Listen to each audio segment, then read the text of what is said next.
ನಮ್ಮ ಪೂಜ್ಯ ಗುರುಗಳಾದಂತಹ ನರಸಿಂಹರಾಜರವರೇ, ಸಮಾಜ ಸೇವಕರು, ನಿಷ್ಠುರವಾದಿಗಳು ಆದಂತಹ ನಮ್ಮ ಜನತಾ ಸಚಿವರೇ, ಸಮಾಜ ಸೇವಕರು, ಮತ್ತೊಬ್ಬ ನನ್ನ ಕ್ರಿಯಾಶೀಲವಾಗಿ ಸಮಾಜದ ಬಗ್ಗೆ ಚಿಂತನೆ ಮಾಡ್ತಾ ನವಾಜ್ ಅವರೇ ಮತ್ತು ಎಲ್ಲ ಹಿರಿಯರೇ, ಯುವಕ ಮಿತ್ರರೇ, ನನಗೆ ಈ ಥರದೊಂದು ನಶೆ ಬೇಡ ಅಂತ ಅನ್ನುವಂಥ ಆಂದೋಲನ ಆಗ್ತಾ ಇದೆ ಅಂತಂದರೆ ಆತಂಕ ಆಗ್ತಾ ಇದೆ, ಜೊತೆಗೆ ದುಃಖನೂ ಕೂಡ ಆಗ್ತಾ ಇದೆ. ಕಾರಣ ಏನಂದರೆ, ನಾವು ಮುಸ್ಲಿಂ ಧರ್ಮೀಯರಲ್ಲಿ ಬಡ್ಡಿ ಕೊಡೋದು ತಪ್ಪು, ಕುಡಿಯೋದು ತಪ್ಪು ಮತ್ತು ಯಾವುದೇ ಅಕ್ರಮ ಚಟುವಟಿಕೆಗಳು ಮಾಡೋದು ತಪ್ಪು ಅಂತೇಳಿ ಧರ್ಮದಲ್ಲಿ ಸಾರಿ ಸಾರಿ ಹೇಳಿದೆ. ಕುರಾನ್ನಲ್ಲಿ ಒಬ್ಬರಿಗೆ ಬಡ್ಡಿ ಹಣ ತಿನ್ನೋದು ತಪ್ಪು ಅಂತ ಹೇಳ್ತದೆ. ನನಗೆ ಬಹಳ ನಮ್ಮ ಧರ್ಮದ ಬಗ್ಗೆ ಒಂದು ಗೌರವ ಅಂತಂದರೆ, ದುಡ್ಡು ತಿನ್ನೋ ಜನ ಪ್ರತಿ ವರ್ಷ ಬಡವರಿಗೆ ಇಷ್ಟು ದುಡ್ಡನ್ನು ಕೊಡಬೇಕು ಅಂತ ಹೇಳುವಂಥ ಧರ್ಮವನ್ನು ಹೇಳ್ತದೆ. ದಾನ ಮಾಡಬೇಕು ಅಂತ ಹೇಳ್ತದೆ, ಜಕಾತ್ ಎತ್ತಿರಬೇಕು ಅಂತ ಹೇಳ್ತದೆ. ನನ್ನ ಈ ಒಂದು 25 ರಿಂದ 30 ಸಾವಿರ ಇರುವಂಥ ಈ ಒಂದು ಪ್ರದೇಶದಲ್ಲಿ ಒಂದೇ ಒಂದು ವೈಚೋರಿಲ್ಲ. ನನಗೆ ಹೆಮ್ಮೆ ಅನಿಸ್ತದೆ. 20 ವರ್ಷದಿಂದ ಚನ್ನಪಟ್ಟಣದಲ್ಲಿ ನಕಲಿ ಮದ್ಯಗಳ ಕೊಟ್ಟು ಹಳ್ಳಿಗಳಲ್ಲಿ ಜನ ಸಾವಿಗಿಡಿದಾಗ ನಾವು ಎಲ್ಲ ಹಳ್ಳಿಗಳಲ್ಲಿ ಸರಾಯಿಯನ್ನು ನಿಲ್ಲಿಸಿದ್ವಿ. 12 ವೈಚೋರನ್ನ ಮುಚ್ಚಿಸಿದ್ವಿ. ಗಲಾಟೆ ಕೂಡ ಆಯಿತು, ಅನೇಕ ಚಳುವಳಿಗಳಾಯಿತು. ಆದರೆ ಇವತ್ತು ದುರ್ದೈವ ಏನಂದರೆ, ವೈಚೋರ್ ಬದಲಾಗಿ ಯಾವುದೋ ಇಂಜೆಕ್ಷನ್ ತಗೊಳ್ಳೋದು, ಹಸೀಸು, ಅಫೀಮು, ಗಾಂಜಾ ಮತ್ತು ಮೆಡಿಕಲ್ ಸ್ಟೋರ್ನಲ್ಲೇ ಮಾರಾಟ ಮಾಡ್ತಾ ಇರುವಂಥದ್ದನ್ನು ಕೇಳಿದಾಗ ಬಹಳ ಆತಂಕಕಾರಿ ಆಗ್ತದೆ. ಮುಂದೆ ಸಮಾಜ ಕೆಟ್ಟ ಸಂದೇಶವನ್ನು ಕೊಡ್ತದೆ. ನಾವೀಗಾಗಲೇ 2 ವರ್ಷದಿಂದ ಇದ್ರ ಬಗ್ಗೆ ಬರೆದಿದ್ವಿ. ಇಲ್ಲೆಲ್ಲ ಈ ಥರದೊಂದು ಗಾಂಜಾ ಆಗ್ತದೆ. ಆ ಗಾಂಜಾ ಕುಡಿದಂಥ ವ್ಯಕ್ತಿಗಳು ವೀಲಿಂಗ್ ಮಾಡ್ತಾರೆ ಮತ್ತು ಯಾರಿಗೂ ಕೇರ್ ಮಾಡ್ದೇ ನುಗ್ಗುವಂಥದ್ದು, ಯಾರ ಮಾತನ್ನು ಕೇಳದೇ ಇರುವಂಥದ್ದು, ಮತ್ತು ಅವರು ನಡೆದಿದ್ದ ದಾರಿ ಯಾರು ಅವ್ರ ಮುಂದೆ ಹೋಗ್ಲಿಕ್ಕೆ ಸಾಧ್ಯ ಇಲ್ಲ ಅಂತ ಒಂದು ಪರಿಸ್ಥಿತಿಯನ್ನು ಇಲ್ಲಿ ನಿರ್ಮಾಣ ಆಗ್ತದೆ ಅಂತ ನಾವು ಬರೆದಿದ್ವಿ. ಇವತ್ತು ಸ್ವಾಮೀಜಿಗಳ ನೇತೃತ್ವದಲ್ಲಿ ಇವತ್ತು ಎಲ್ಲ ಸಮಾಜ ಎತ್ತೆತ್ಕೊಂಡು ಇವತ್ತು ನಾವು ಎಚ್ಚೆತ್ಕೊಂಡು ನಮ್ಮ ಮನೆಯನ್ನು ಉಳಿಸ್ಕೊಳ್ತಾ ಇದ್ರೆ, ಈ ನಶೆಯಿಂದ ಯುವಕರನ್ನ ಆಚೆ ತರದೇ ಇದ್ರೆ ಧರ್ಮಕ್ಕೂ ಎಫೆಕ್ಟ್ ಆಗ್ತದೆ, ನಮ್ಮ ಜೀವಕ್ಕೂ ಎಫೆಕ್ಟ್ ಆಗ್ತದೆ ಮತ್ತು ಮಾನವೀಯತೆಯನ್ನು ಅಳಿಸೋಗ್ತದೆ. ಇದರಿಂದ ಮುಂದೆ ಏನು ಬೇಕಾರಾಗ್ಬೋದು, ಜಗಳ ಆಗ್ಬೋದು, ಗಲಭೆಗಳಾಗ್ಬೋದು, ಮತ್ತು ಯಾವುದೋ ನಶೆ ಸಂದರ್ಭದಲ್ಲಿ ಯಾವುದೋ ಹೆಣ್ಣು ಮಕ್ಕಳ ಒಂದು ಕಿತಾಪತಿ ಆಗ್ಬೋದು, ಏನು ಬೇಕಾರಾಗ್ಬೋದು.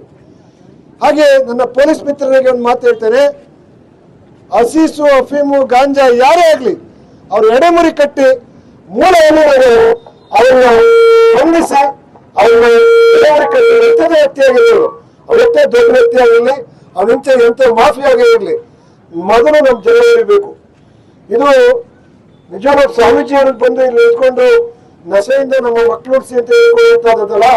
ಅವ್ರು ಎಷ್ಟು ನೋವಾಗಿರ್ಬೇಕು, ಎಷ್ಟು ಜನ ತಾಯಂದ್ರ ಹೇಳ್ಬೇಕು, ಎಷ್ಟು ಜನ ಹೋಗಿ ಹೇಳಿದ್ದಾರೆ, ಈ ತರ ನನ್ನ ಮಳೆಯಿಂದ ಹಾನಿ ತಪ್ಪಿದ್ದಾನೆ, ನನ್ನ ಮಕ್ಕಳಿಂದ ಹಾನಿ ತಪ್ಪಿದ್ದಾರೆ, ಸುತ್ತಮುತ್ತಲ ಹುಡುಗರುಗಳು ವೀಲಿಂಗ್ ಅನ್ನ ಮಾಡುವಂಥದ್ದು, ಗಾಂಜಾ ಅಫೀಮು ಸೇರಿಸಿ ಎಲ್ಲೆಂದಲ್ಲಿ ಏನ್ ಬೇಕಾದ್ರೂ ಮಾಡುವಂತ ಕೆಲಸ ಮಾಡ್ತಿದ್ದಾರೆ ಅಂತ ಸ್ವಾಮೀಜಿಯವ್ರ ಗಮನಕ್ಕೆ ಹೋಗಿದೆ.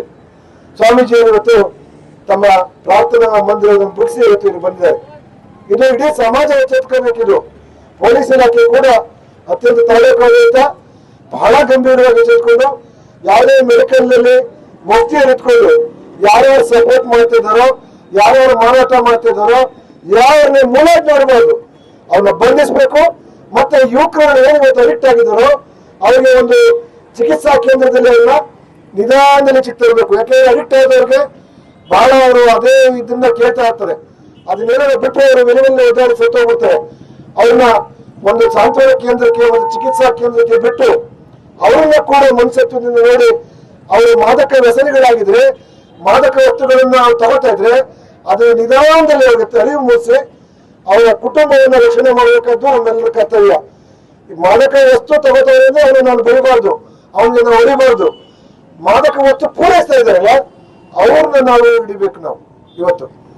ಮತ್ತೆ ಮಾದಕ ವಸ್ತು ನಮ್ಮ ಮಕ್ಕಳುಗಳು ಹಿಂಗೆ ಚದಕ್ ಬಿದ್ದರೆ ನಮ್ಮ ಕುಲ ಏನಾಗ್ತದೆ, ನಮ್ಮ ಧರ್ಮ ಏನಾಗ್ತದೆ ಅಂತ ಅನ್ನೋದು ಯೋಚನೆ ಮಾಡ್ಬೇಕು. ಇದು ನಾವು ನೀವೆಲ್ಲ ಎಲ್ಲ ಧರ್ಮೀಯರು, ಎಲ್ಲ ಜಾತಿ ಜನಾಂಗರು ಕೂಡ ಯೋಚನೆ ಮಾಡಬೇಕಾಗಿದೆ. ಇವತ್ತು ನನಗೆ ಎಲ್ಲ ಕಡೆ ಹೋದ್ರೆ ಮತ್ತಿಕೆರೆ ಬಳಿ 5 ರೋಡಲ್ಲಿ ಏನು ವೀಲಿಂಗ್ ಮಾಡ್ತಾರೆ ಹುಡುಗರು, ಎಲ್ಲಿಂದ ಬಂತು ಅವರು ವಿಲಿಂಗ್ ಮಾಡಿಸಕತ್ತು ಒಂದೊಂದೇ ಚಕ್ರದಲ್ಲಿ ಇವತ್ತು ಹೋಗ್ತಾರೆ. ಯಾಕೆ ಹೇಳಿದ್ರೆ ಗಾಂಜಾ, ಅಫೀಮು, ಹಸೀಸು ಮತ್ತೆ ಬೇರೆ ಬೇರೆ ಡ್ರಗ್ಸ್ಗಳನ್ನ, ಬೇರೆ ಬೇರೆ ಮಾತ್ರೆಗಳನ್ನ ಪುಡಿ ಮಾಡಿ ತಗೊಂಡೋದನ್ನ ಅದನ್ನ ಸೇವನೆ ಮಾಡುವಂಥದ್ದು ಇಡೀ ಕುಟುಂಬವನ್ನು ಇವತ್ತು ನಾಶ ಮಾಡುವಂತ ಕೆಲಸ ಆಗ್ತದೆ. ಆ ಕಾರಣಕ್ಕೆ ಗುರುಗಳು ನಿಜವಾಗಿ ಒಳ್ಳೆ ಕೆಲಸ ಮಾಡ್ತಾ ಇದ್ರು. ಗುರುಗಳೇ, ನಿಮ್ಗೆ ಎಲ್ಲರಿಗೂ ಒಳ್ಳೇದಾಗ್ಲಿ. ಯಾಕೆಂದ್ರೆ ಇದು ನಾವು ನೀವೆಲ್ಲ ಎಚ್ಚೆತ್ಕೊಂಡೇ ಇದು ಮಾಡ್ಬೇಕು. ಹಂಸ ಬೇಕೆ ಅಂತೇಳಿ ಇಡೀ ಜನಾಂಗ ಎಚ್ಚೆತ್ಕೋಬೇಕಿದು, ಮಾನವ ಕೂಡ ಎಚ್ಚೆತ್ಕೋಬೇಕು. ಬರೀ ಮುಸ್ಲಿಂ ಧರ್ಮ ಮಾಡಿದವರು ಆಗೋದಿಲ್ಲ, ಹಿಂದೂ, ಸಿಖ್, ಸಾಯಿ ಎಲ್ಲರೂ ಒಟ್ಟಾಗಿ ಸೇರಿ ಇದು ಮಾದಕ ವಸ್ತುಗಳನ್ನ ನಿಷೇಧ ಮಾಡಲಿಕ್ಕೆ, ಮತ್ತೆ ನಿಷೇಧ ಅಲ್ಲ ಅವನ್ನ ಬಂಧಿಸ್ಲಿಕ್ಕೂ ಕೂಡ ನಾವು ಆಗ್ರಹ ಮಾಡಬೇಕಾಗ್ತದೆ. ಪೊಲೀಸ್ ಇಲಾಖೆಯವರು ಇದನ್ನ ಇಲ್ಲಿ ಬೀದಿಗೆ ಅಂದ್ರೆ ಅವ್ರ ನೋವು ಎಷ್ಟಿರ್ಬೇಕು, ಅವ್ರ ಆಕ್ರೋಶ ಎಷ್ಟಿರ್ಬೇಕು ಅಂತ ಒಂದು ಅರ್ಥ ಮಾಡ್ಕೊಂಡು ಪೊಲೀಸ್ ಇಲಾಖೆ ಕೂಡಲೇ ಎಲ್ಲಿ ಮಾಲು ಪೂರೈಕೆ ಆಗ್ತಾ ಇದೆಯೋ ಅವ್ರನ್ನ ಎಡೆಮುರಿ ಕಟ್ಟಿ ಹಿಡಿದು ಬಂಧಿಸುವಂತ ಕೆಲಸ ಆಗ್ಬೇಕು ಅಂತ ಹೇಳಿ ಈ ನಿಮ್ಮೆಲ್ಲರ ಪರವಾಗಿ ನಾನು ಪ್ರೀತಿಯಿಂದ ಒತ್ತಾಯ ಮಾಡ್ತೇನೆ. ಅವ್ರ ಮನೆ ಮಾಡ್ಕೊಳ್ತೀನಿ ಅವ್ರನ್ನ.